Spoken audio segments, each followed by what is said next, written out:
Okay, everybody, welcome back. So in the last episode, we talked about perspective. Now I'm going to just talk about how you can basically draw people using basic shapes.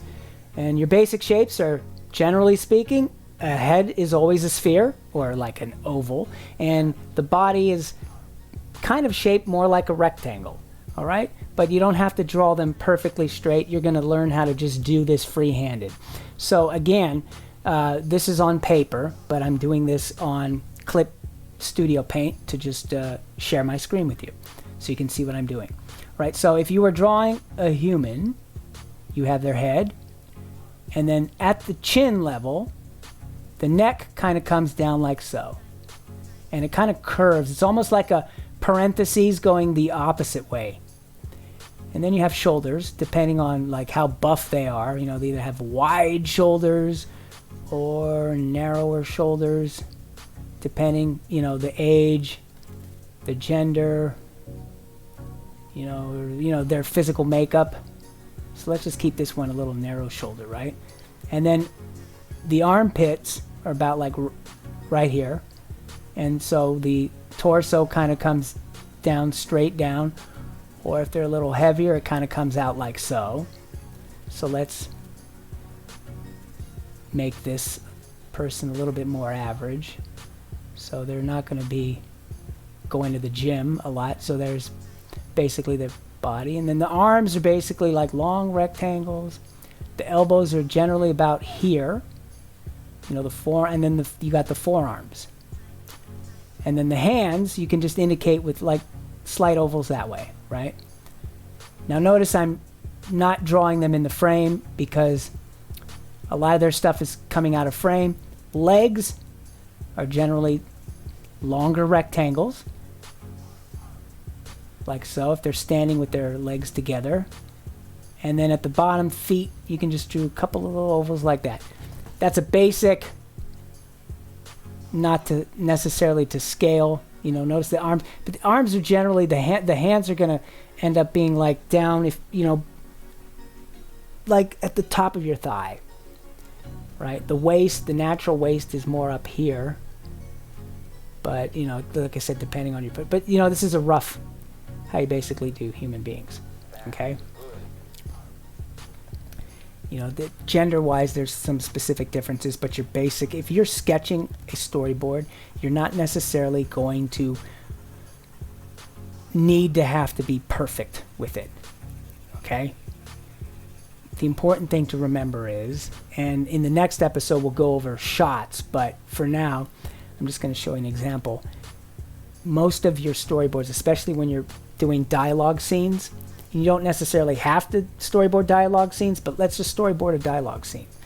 Okay, so you're going to have two actors, generally speaking. That's the easiest way to illustrate this. One actor is talking to the other. They're both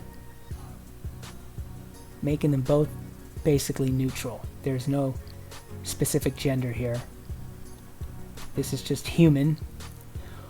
So your hero actor, and it's depending on the composition of the frame, but I find that the actor looking towards the other actor, this actor's looking at this actor, they're going to be framed more over to the left, right? And this will be the back of the other actor. So a lot of times if you want to show the back of the other actor, you color this in so it's like in shadow. So that indicates, okay. And then you're going to indicate eye line. The way to do that is if you look at the head, here's your eyes, and then the nose is just generally down there, and then the mouth is about right there. So the nose is usually bigger than, you know, and this is almost like a profile shot, right?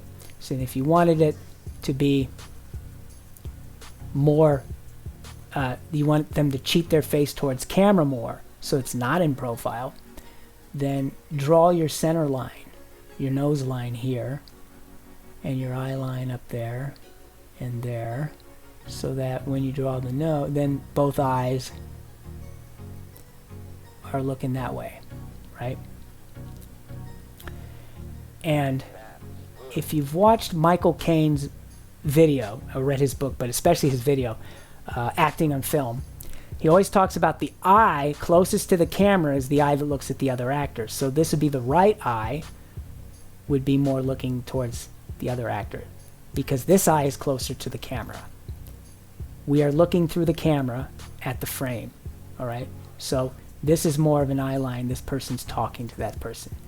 And because this person's talking to that person, this person is not completely in shadow, but part of them will be shown, right? We'll discuss this more with shots, but the important thing to remember is, like, when you want to do faces and you don't have time to like make a really good face, this is a great way to roughly sketch it out. And then the ear generally falls between these two lines here. It just looks most natural when you're sketching it that way. Hair, if you want to do hair, you just, depending on that, or if they've got super long hair, covering the ears, and if you really want to be funny here, just do this little thing right here, give them a mullet, right? Make it super long in the back and short on the sides, right? You're doing an 80s, or you're doing Danny McBride's like starring in your picture, you're going to want to draw them like that, right? Especially if Eastbound and Down episode. But I digress. But yeah, that's generally when you want to show faces, okay? Another thing too, hands are very difficult to draw. So if you really wanted to, like, for example, draw somebody holding a pencil or a pen, but you don't have time to like make the fingers perfectly, easiest way to do it is you get their wrist, is like couple lines, then roughly sketch out a sphere, and you notice how I'm just like sketching it, a lot of sketch lines, and then you use your eraser to kind of clean that up a bit, right? And then if they're right-handed, this will be the back of their hand, right? If they're left-handed, you would see the fingers. So I'm left-handed. Let me just show you like the difference, okay? So left-handed, fingers, it's almost like it's in a fist, and there's the thumb, and the pen's going to be kind of like so. You'd want to use a straight edge to kind of get that, but they've got a little pen, or maybe they've got a brush, a paintbrush, and they're doing calligraphy, and there's the piece of paper is right here. So you got your piece of paper. I'm using a straight edge. It's close up. And remember perspective lines, right? Depending on the angle. And since we're doing that, let's make this brush a little straighter. Using a straight edge. You would be using a ruler to get that effect, but I'm using a tool in the software called the straight edge. And so the fingers are showing. So say they're right-handed. The fingers wouldn't be showing. You'd be seeing the back of the hand from this angle, right? And because they're right-handed, the pen looks weird that way. It would be angled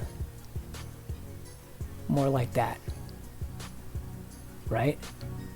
Just because of how right-handed people hold the pen. And if you're right-handed, what you should do is just pay attention to how you hold the pen, right?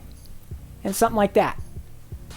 It's very indicative. Now, say like you look at that and you go, I don't know what that is, or I'm afraid that my DP is not going to understand what that is. Well, next to the storyboard, especially if you're using a storyboard template, you'll see description here. So you can say,